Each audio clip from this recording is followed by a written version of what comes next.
Travel anywhere in the world, and you'll see that what we grew up believing about America is still true. Despite all the huge changes that have taken place, increased competition from other countries, the falling cost of labor in the world economy, and the revolution wrought by high technology, this is still the land of opportunity. Still the one place where everything you need for success is within reach. Today you still have a real chance to turn your dreams into reality, to make yourself into exactly what you want to be, no matter who you are or where you start from. Some people might disagree with me about that, but I know it's true. That's why we should be doing everything we can to make the most of the opportunities that have been given to us. Of course, lots of men and women are doing just that. I've seen success happen for a great many people, and I'd like to think that maybe I've helped it along for some of them. Yes, we still live in the age of opportunity, but let's look for a moment at some of the important changes that have taken place in the world. For one thing, there are more people throughout the world who have access to the spectrum of technological advances. They have cars in their garages, they have VCRs, computers, satellite dishes, all of it.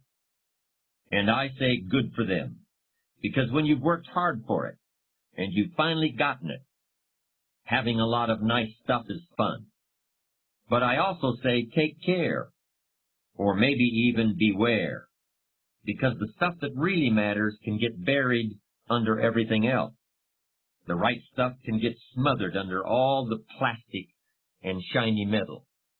The inner resources that will sustain you when the clock strikes midnight and the carriage turns into a pumpkin, those inner resources can start to get lost.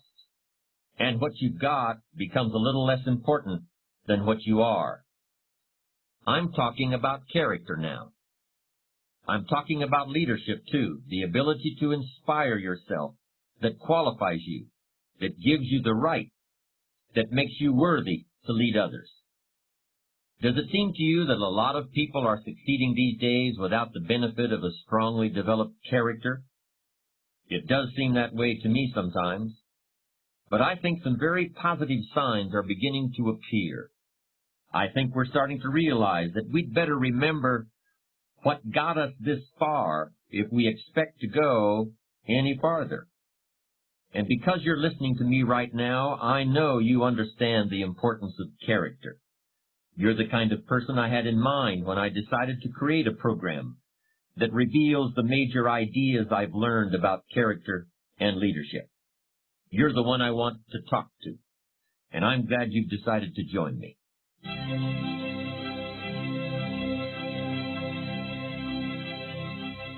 Welcome to Cultivating an Unshakable Character with Jim Rohn, America's foremost business philosopher. In this program, Jim looks at the 12 essential pillars for all personal and professional success. When you hear his straightforward, tried-and-true approach to character building, you'll learn exactly what you must do in order to make yourself a person who truly deserves success. The challenge and the opportunity is yours for the taking, and the rewards can be enormous for you and for those who look to you for leadership. Now let's rejoin Jim as he looks at what really defines an unshakable character and discusses the first and perhaps most important pillar of all, the quality of courage.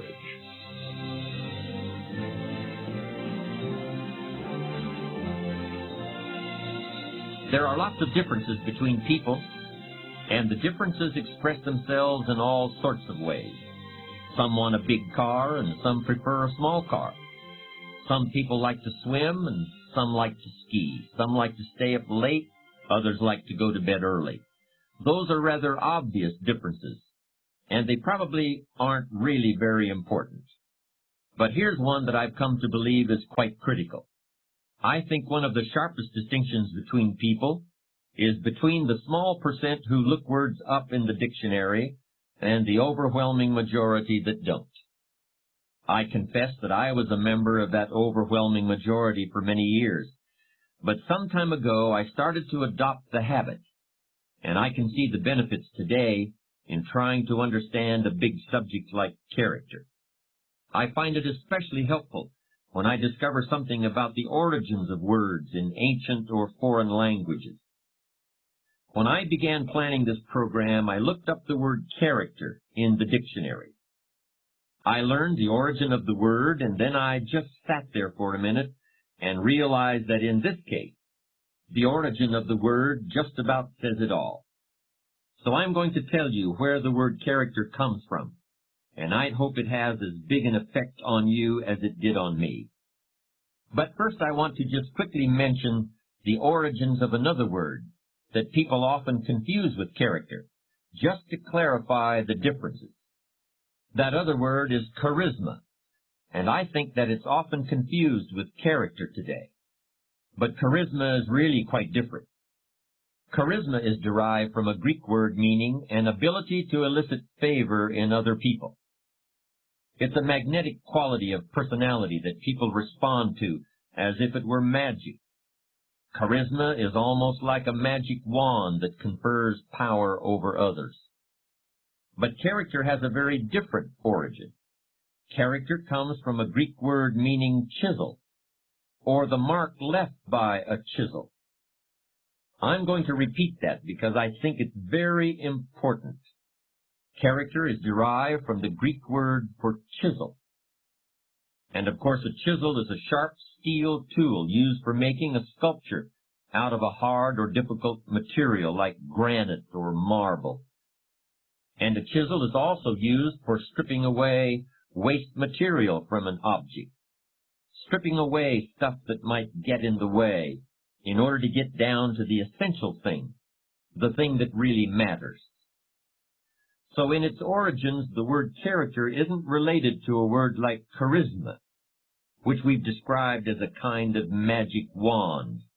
Character isn't a magic wand. Character comes from chisel. And I hope you'll remember that.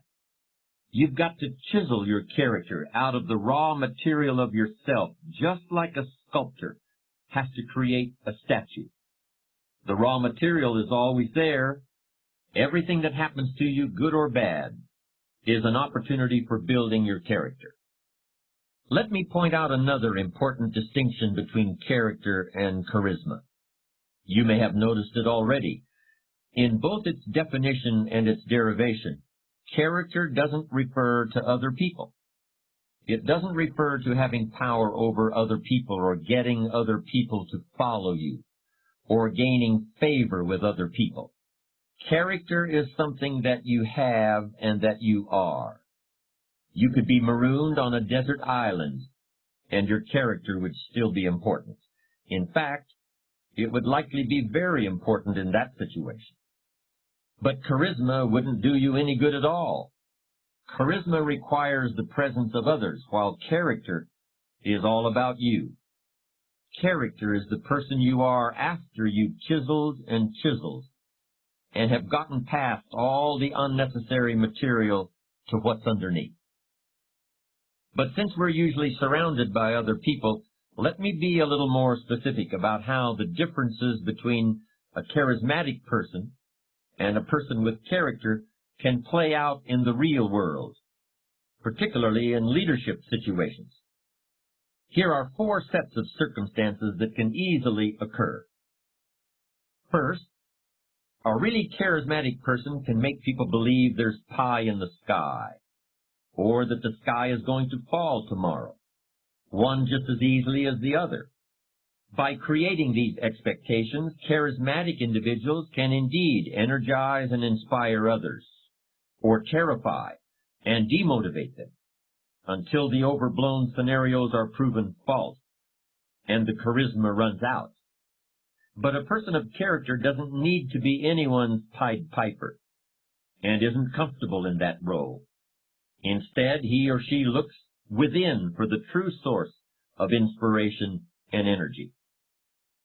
Second, a charismatic person can inspire devoted or even fanatical loyalty, but this can all too easily turn into an unconscious sense of dependency, and that can make matters difficult when the leader is no longer available. Like a charismatic coach, effective during the glory years, but when he leaves the organization, there is a sense of abandonment, and the team may never achieve anything like its prior success. Powerful personalities often resist delegating authority, but it's an attitude of character for a leader to refrain from making himself or herself the indispensable heart and soul of an organization. Here's a third difference between character and charisma that's particularly important in a leadership situation. Charismatic people have to keep pulling rabbits out of the hat. The magic of their presence has got to keep expressing itself, or people might start wondering where it went. Worse yet, they might start getting bored. During the Second World War, Dwight Eisenhower was picked to command the Allied forces in Europe, not because he was an exciting leader with a sense of high drama, but precisely because he was